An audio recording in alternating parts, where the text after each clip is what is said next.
Now, the Casper military vehicle became an infamous symbol of the apartheid era as it was deployed to South African townships by the then ruling government. Now, seeking to reinvent the oppressive image of this vehicle, renowned film director Ralph Ziman began the landmark Casper project. Working with artists from the Mpumalanga province, Zimbabwe, and women of the Ndebele tribe, a Casper was restored and decorated with beautiful art to translate the theme of reconciliation. Tell us about the Casper project. I got tired of seeing these images of Africa where there was always somebody holding an AK-47, and what we wanted to do was make beautiful non-lethal AK-47s in Africa and export them to the rest of the world. And we have made hundreds of these and we have sold them around the world. Does most of the work get made in South Africa? I mean, you're going 6 times a year anyway, but is that where you really consider your work in your studio really to be? I have a proper studio over here. We're working on a very big project at the moment. It's a little bit secret, but it's a vehicle that's about twice the size of the Casper, and we're actually doing it in a warehouse just down the road from here. I wanted to be able to work in both places, and we'd gone through the process of getting visas for the team to bring them over, and they were turned down because the consulate said that they didn't believe they'd leave the country. So we went through the process of getting proper work visas. It took about a year. It took a lot of letters and whatever. And at the time it came through, the consulate closed because of COVID. And since then, I believe the visas are being cancelled. It's been something of a frustrating process, but I'm there working. There's 2 of us.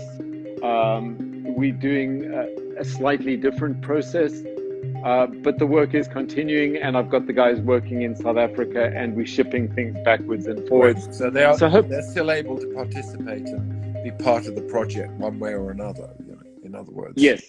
Ralph, when did you first come across the Casper? When did you first hear about it?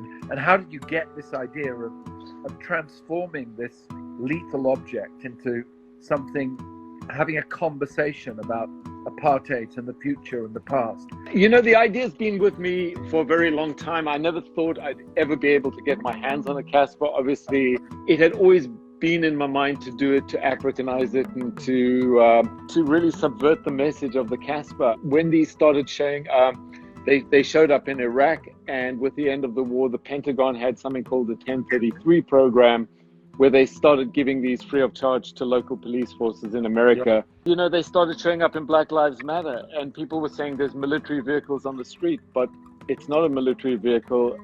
It's a vehicle that was designed to police urban communities. Cops with machine guns sitting on apartheid-type Caspers. Ralph, can you talk about your experience with the students you invited to see the Casper project? For the most part, really interested. There's always some people in the group who super taken in by it, and most of them who quite taken in, and then you always got a couple of kids who've got an attitude and whatever, but for the most part they really liked it. I think the way I presented it to them was that they were 14, 15, 16 years old. They understood Black Lives Matter, they understood segregation, they understood apartheid as a concept, and the way I'd kind of put it to them was that, what started in South Africa in 1976 and 77 as an uprising was led by students who were 14, 15, 16 years old. And it started this chain reaction, which, ended apartheid. And look, you're not too young to start making a difference, and you're not too young to care. When you're growing up in that system, you think how terrible, that you've got to go, it's a terrible thing to go through, but in a way, as an adult, you're never short of something to it winds up being like your inspiration. And it's not even that I choose it. This is just it's just it's just where my heart's at, I suppose. Look, thank you so much, Ralph. Thank you. I hope you all enjoyed it.